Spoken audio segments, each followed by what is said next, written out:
Hey folks, welcome back. My name is Krishna, and in this video, it'll be a little bit of a drawing demo. So I'm going to talk you through some of the things that I think about when I'm drawing man-made objects, such as this little television set here. So this is part of a montage that I'm working on for a student demo, and I just wanted to go ahead and share my process on how I approach something like this. So the first thing I think about when I'm drawing an object like this is I like to think about what the primary shape is. So if I look at the edges here,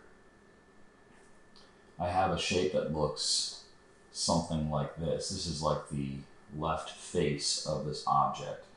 And if we look at the opposite side here, we have essentially something that looks like this. So essentially we have two trapezoidal shapes. This kind of brings us back to drawing volumetric shapes. You want to know how to draw a box in proper perspective. It's a really, really good thing to know. So now that I have this shape established, now I have to look at some of the secondary shapes here. The secondary shape here is going to be this television monitor. So I like to put things on its own layers just so I can have flexibility in terms of arranging things. So I have essentially another box, but this box has a kind of an irregular shape. And so I'm going to attempt to try to capture that as best as I can.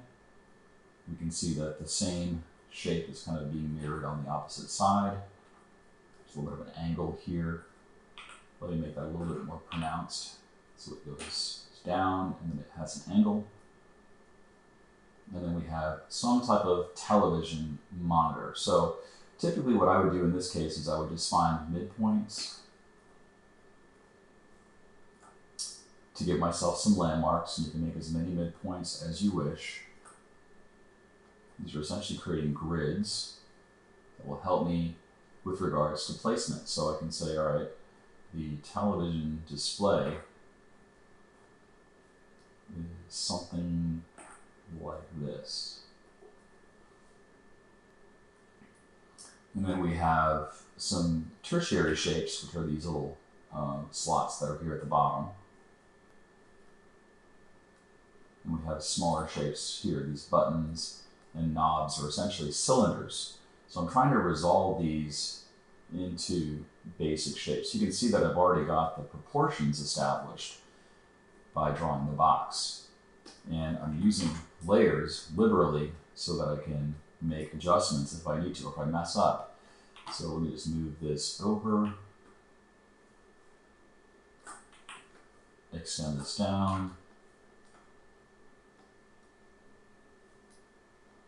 Just a little bit of an angle here.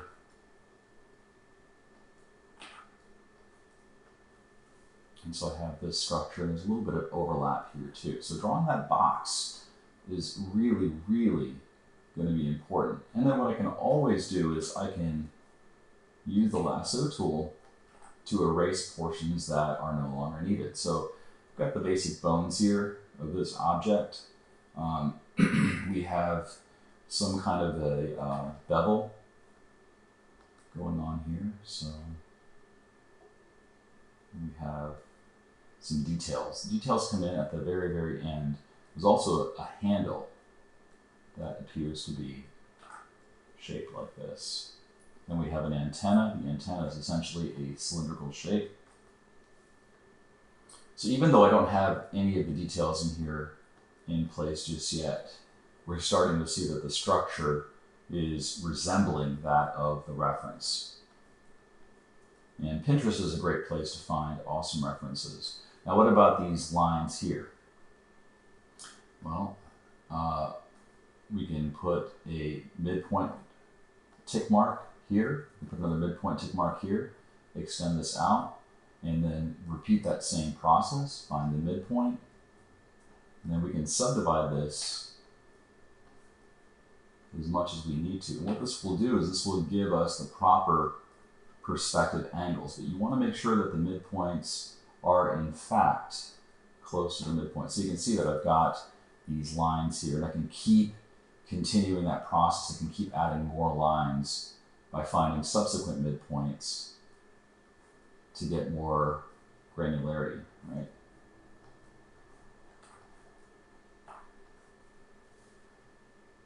And then I can always merge these layers. I'll just quickly draw this in.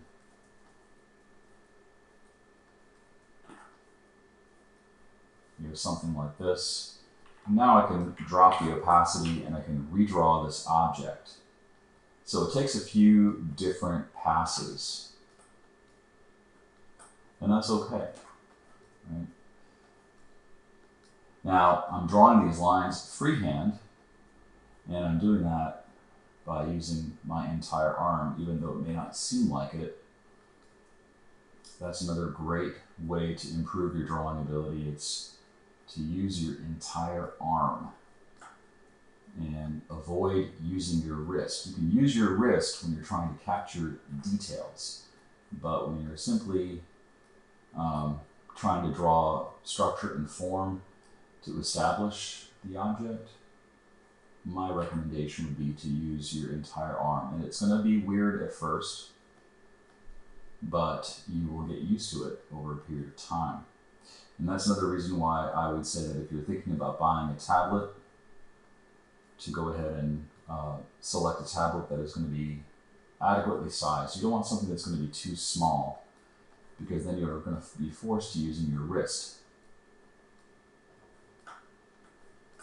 So here I'm kind of cleaning up the drawing, adding whatever details I need.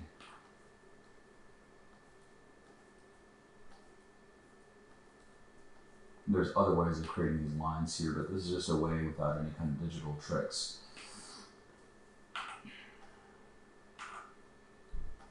Just trim this off like so, hide the original layer, and now I can come back in and add black fills, whatever else I need. So I'm starting from more simplified to more detailed. So I can add black fills here.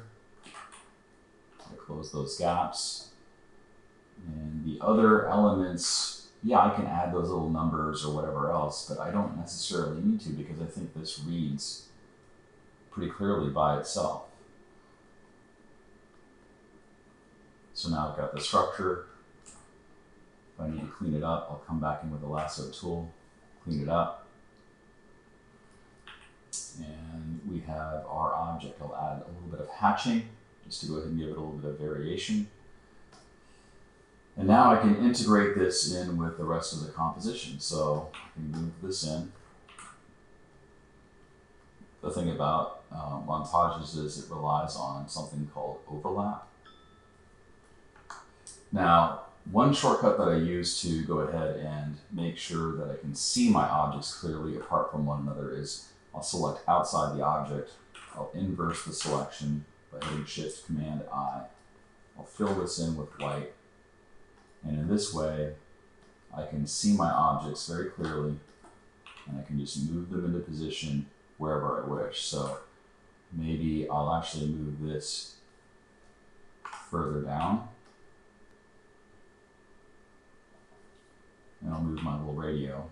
And I created that radio in the same way. In fact, I might move the radio over here, like so, because now I've got leading lines that are taking the viewer to the focal point, which is my self-portrait. And in this way, when you extract each of these objects onto their own layer, let me just hide these again, inverse the selection, and then fill it in with white. In this way, you will always have objects that you can distinguish. You can see how I don't have to necessarily erase that line for my self-portrait. It's basically concealed by the white fill that I've placed on there. So when you're drawing objects, start from the primary shape, figure out what that is, draw the perspective correctly, and then start to identify the secondary and tertiary shapes. And then you can continue to make more progress. In the next video, I'll kind of continue along with this particular procedure here.